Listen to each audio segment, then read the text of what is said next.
You've been watching mortgage rates for weeks, waiting for one number to finally fall below 6%, because that's the number you told yourself would make buying a home possible. You've already picked the neighborhood. You've run the mortgage calculator. Maybe you've even started imagining your family living in that house. Then you check the rate again, 6.69%, not below 6%. Going the other way, and this isn't just another percentage on a financial news screen. On a $280,000 mortgage, the difference between 6% and 6.69% can mean roughly $126 more every month in principal and interest, more than $1,500 a year. But here's the bigger problem. What if rates don't fall back below 6% anytime soon? Because right now, mortgage rates have climbed for 5 straight weeks, reaching their highest level in about a year. And that creates a much bigger question than whether you should buy a house today. Where do mortgage rates go from here? And what does that mean for your money, your buying power, and the housing market? That's what we're breaking down today. The 6.69% figure isn't a rumor or a guess. It's the average rate on a 30-year fixed mortgage, as reported by Freddie Mac for the week ending August 6th, 2026. It ticked up from 6.66% the week before, and it marks the highest level this rate has reached since late July of 2025. To put that in context, this is now the 5th consecutive week that rates have climbed. And it comes after a stretch earlier this year when rates had actually dipped below 6% in late February, giving a lot of hopeful buyers the green light they'd been waiting for. That window is closed for now, and understanding why it closed tells you almost everything about what might happen from here. Here's the part that surprises people. Mortgage rates don't move because some bank decided to raise them out of nowhere. They move because they're tied closely to what's happening in the bond market, specifically the yield on the 10-year Treasury note. When investors get nervous about inflation or uncertain about how long the Federal Reserve will keep its benchmark interest rate elevated, they demand a higher return to hold onto long-term bonds. Mortgage lenders price their loans off that same bond market, so when Treasury yields climb, while mortgage rates tend to follow within days. It's not personal, and it's not really about you as a borrower at all. It's about how much return an investor somewhere in the world wants in exchange for lending money for 30 years. So what pushed yields up in the first place? A combination of things converged at once. There's been renewed instability in the Middle East, specifically tied to the ongoing conflict involving Iran, and geopolitical shocks like that tend to rattle investors and push up inflation expectations, especially when energy markets are involved. At the same time, the Federal Reserve made the decision to hold its own short-term interest rate steady rather than cut it, which signaled to the market that the fight against inflation isn't fully finished. When the Fed holds rather than cuts, long-term rates don't necessarily follow the short-term rate down. And in this case, the market read that decision as a signal that borrowing costs would stay elevated for longer than some had hoped. Now, here's where a lot of people get confused, and it's worth pausing on this because it changes how you interpret every headline you'll see about the Fed this year. The Federal Reserve does not directly set mortgage rates. It sets something called the federal funds rate, which is the rate banks charge each other for overnight loans. That rate influences things like credit cards, auto loans, and savings account yields much more directly than it influences a 30-year mortgage. Mortgage rates are more closely tethered to that 10-year Treasury yield we just talked about, which is influenced by the Fed's actions, but also by inflation expectations, government borrowing levels, and global investor sentiment. That's why you'll sometimes see the Fed cut rates and mortgage rates barely move or even rise. It feels backwards until you understand the mechanism, and once you do, the headlines make a lot more sense. There's some quieter, more encouraging context buried in this same report that most people scroll right past. The 15-year fixed mortgage rate actually moved in the opposite direction this week, dipping slightly to 6.01% from 6.04%. That's a small but real detail, because it tells you the bond market isn't reacting uniformly across every maturity. Shorter-term borrowing costs are behaving a little differently than the 30-year rate, which suggests the market's anxiety is concentrated more around long-term inflation expectations than near-term economic conditions. It's a subtle signal, but it's the kind of detail that separates a surface-level read of the news from actually understanding what's happening underneath it. Let's make this real, because a rate number on its own doesn't mean much until you translate it into dollars.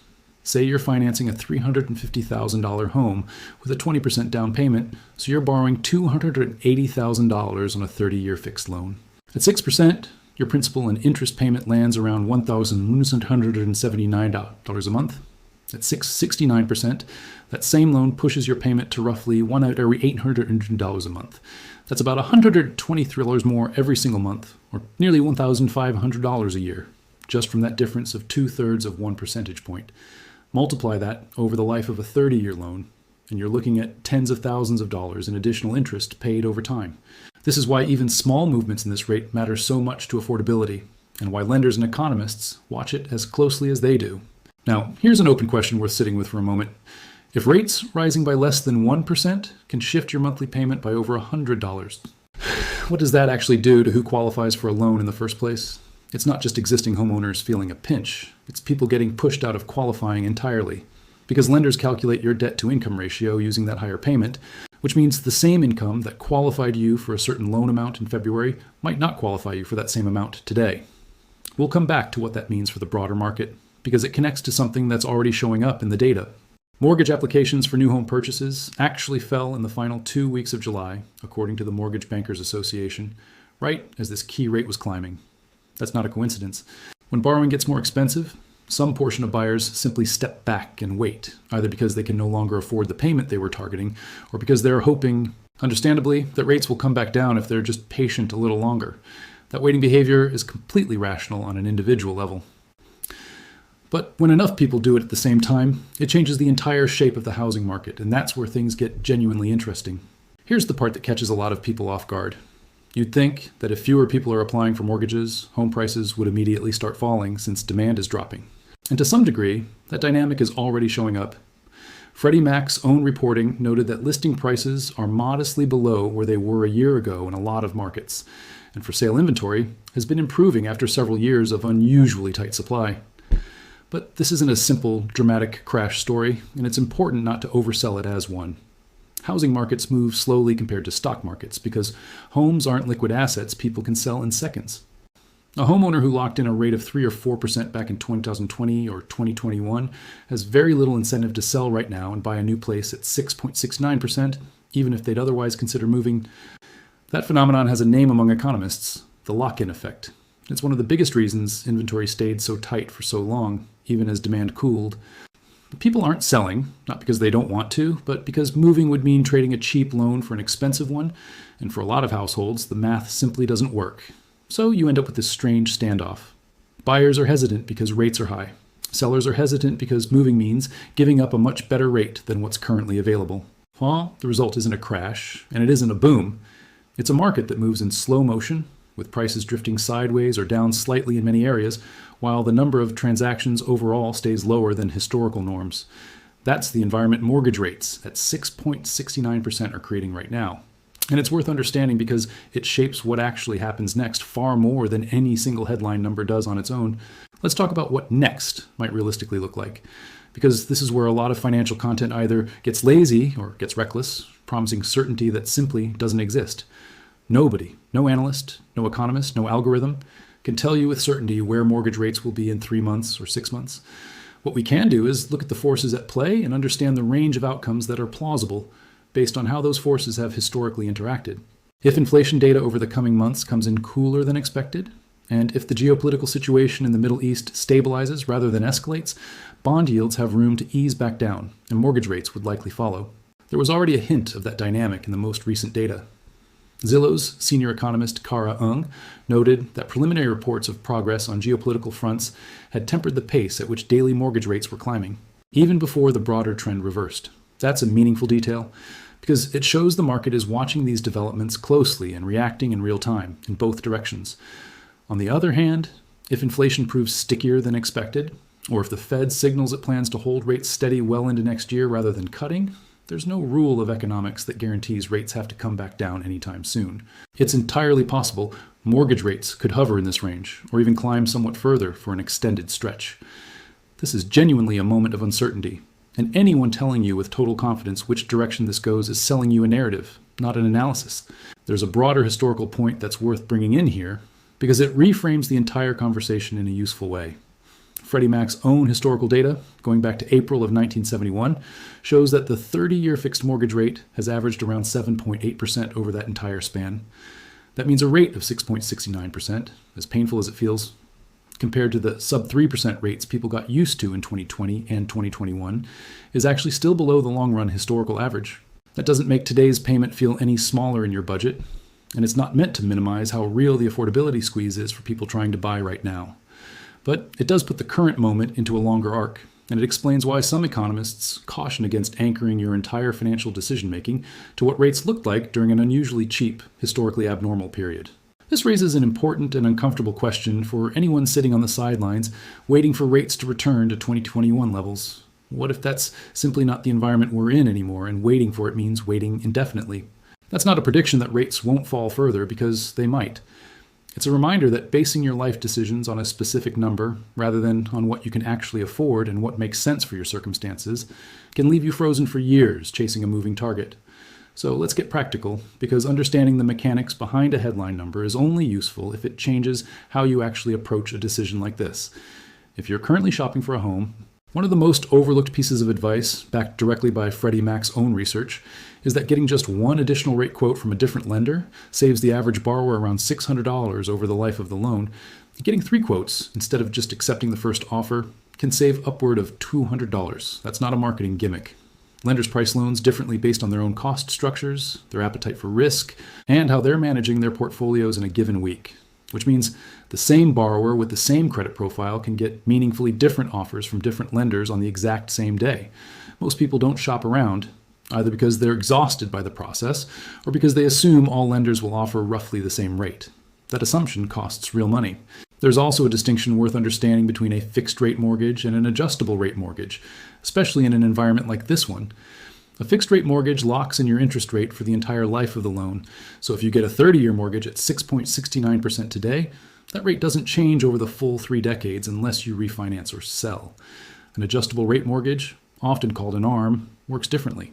It typically offers a lower introductory rate for a set number of years, say 5, and then adjusts periodically after that based on broader market conditions. Right now, the average rate on adjustable rate mortgages sits at 6.36%, which is only about a third of a percentage point below the 30-year fixed rate. Historically, ARMs have offered a bigger discount compared to fixed rates, which made the trade-off, lower rate now in exchange for uncertainty later, feel more worthwhile. And with that gap this narrow, the calculation shifts. You're taking on future rate risk for a relatively small amount of savings today, which is worth thinking through carefully rather than defaulting to whichever option sounds cheaper on the surface. If you already own a home and locked in a rate back when they were lower, this news probably doesn't change much for you directly, beyond confirming that refinancing isn't attractive right now. But it's worth understanding this moment anyway, because it explains a housing market that might otherwise feel confusing from the outside. One where prices aren't crashing despite weaker demand, simply because so few existing homeowners are willing to give up the rate they're sitting on. If you're a prospective buyer trying to decide whether to wait this out or move forward, there's a useful mental shift that a lot of financial planners point to, and it doesn't require guessing where rates go next. Instead of trying to time the exact bottom of the rate cycle, which even professional economists consistently fail to predict, the more productive question is whether the home fits your budget and your life plans at today's rate, with today's price. If it does, you can move forward and consider refinancing later if rates fall, since refinancing is always an option down the road, while a specific home you love might not be available if you wait.